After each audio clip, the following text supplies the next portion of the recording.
Waziri wa mambo ya ndani amegeuka na kuwapasha vibaya jeshi la polisi kuhusiana ukamataji wa waandamanaji. Hujambo na karibu.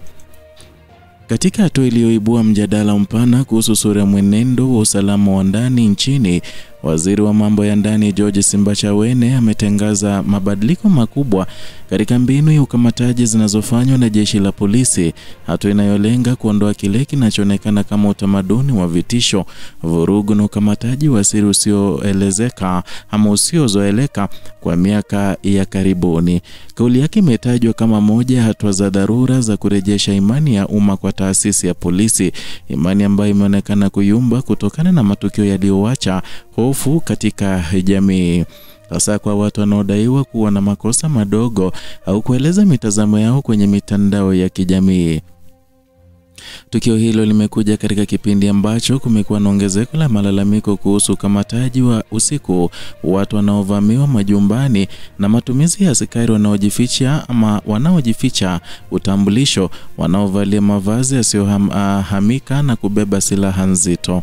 Matukio yamekuwa yakitekelezwa bila taarifa, bila utaratibu na utambulika, na bila kuzingatia heshima ya kisheria kwa raia wanaolengwa. Mara nyingi wahusika wamekamatwa wakiwa na familia zao mbele ya watoto wao wadogo, jambo ambalo limeacha makovu ya kisaikolojia na kuibua chuki dhidi ya chombo hicho cha usalama. Na katika mabadiliko haya, waziri Simbachawene ameonekana kulenga kuondoa utamaduni huo, akitaka ukamataji ufuate taratibu za wazi, unaoonekana hadharani na unaozingatia utu wa mtu anayekamatwa. Mkondo huu mpya unaelekeza askari kutumia sare rasmi, kufika katika maeneo kwa taarifa, kutangaza sababu za kumchukua mtuhumiwa na kuhakikisha mchakato unafanyika wakati wa mchana ili kuepusha hali ya msongo wa mawazo na hofu kwa familia. Hatua hii inawasilishwa kama jaribio la kuondoa sura ya giza inayoonekana kuizonga taasisi ya usalama na badala yake kuijenga kwa misingi ya heshima na sheria. Uamuzi huo unatajwa kuwa kwa mujibu wa hali iliyozorotesha mahusiano kati ya polisi na raia, hali iliyoendana na hisia kwamba ukamataji unatumika kama chombo cha hofu badala ya ulinzi.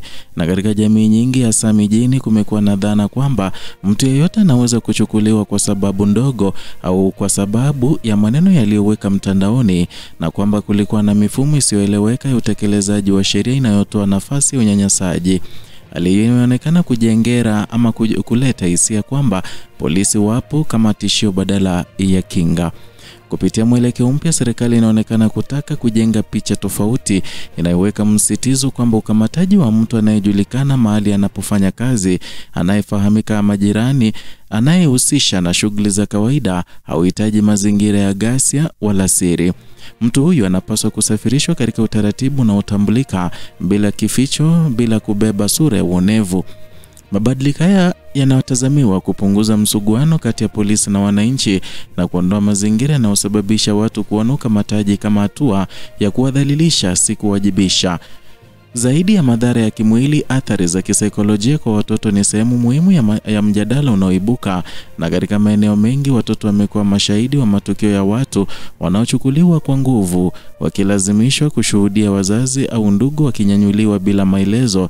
Ni jambo linalotajwa kuacha michoro ya hofu katika maisha yao, na kuna hofu kwamba kizazi hicho kitajenga uhusiano wa chuki, hofu na kutoamini taasisi za usalama, jambo ambalo linahatarisha mfumo mzima wa ujenzi wa taifa lenye ushirikiano kati ya raia na vyombo vya dola.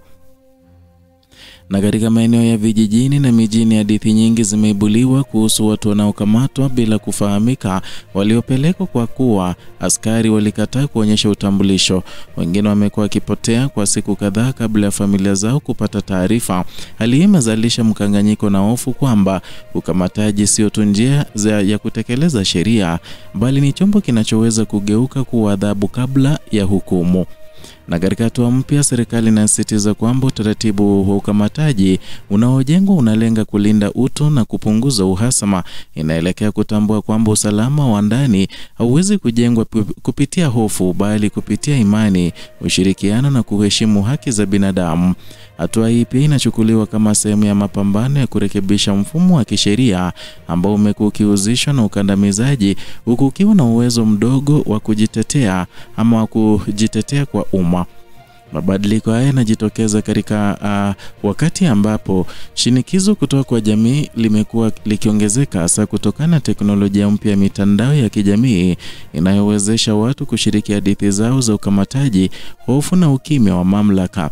Serikali ilionekana kutambua kwamba dunia ya sasa imeshuhudia ongezeko la uwazi, ambapo matukio ya nguvu za dola yanarekodiwa, kusambazwa na kusababisha hasira ya umma haraka kuliko ilivyowahi kutokea miaka ya nyuma.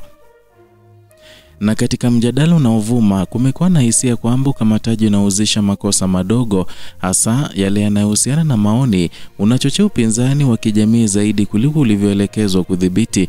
Badala ya kujenga utulivu, unajenga msuguano unaogeuka kwa ukinzani wa wazi dhidi ya taasisi za ulinzi.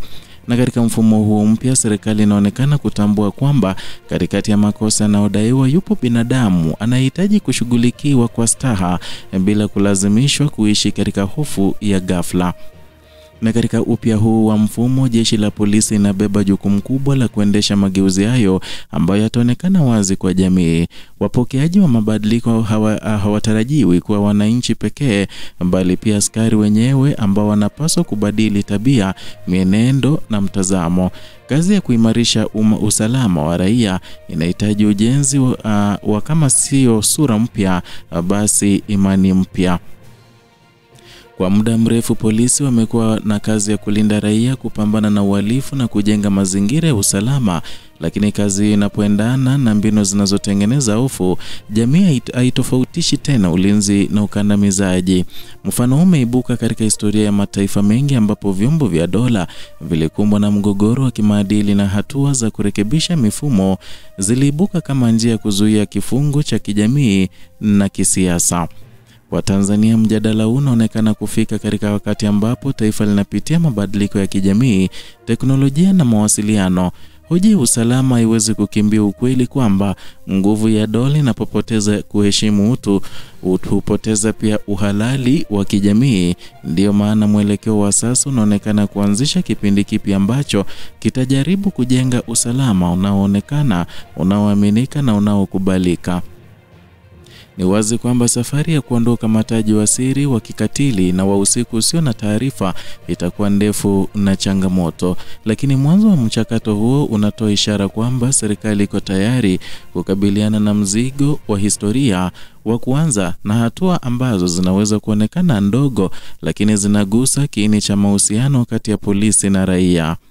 Katika sura hii mpya, ukamataji huonekani tena kama zoezi la kuonesha nguvu, bali kama jukumu la kutekeleza sheria katika mfumo unaotambua utu wa mwanadamu, unaolinda familia na unaowajibika kwa jamii.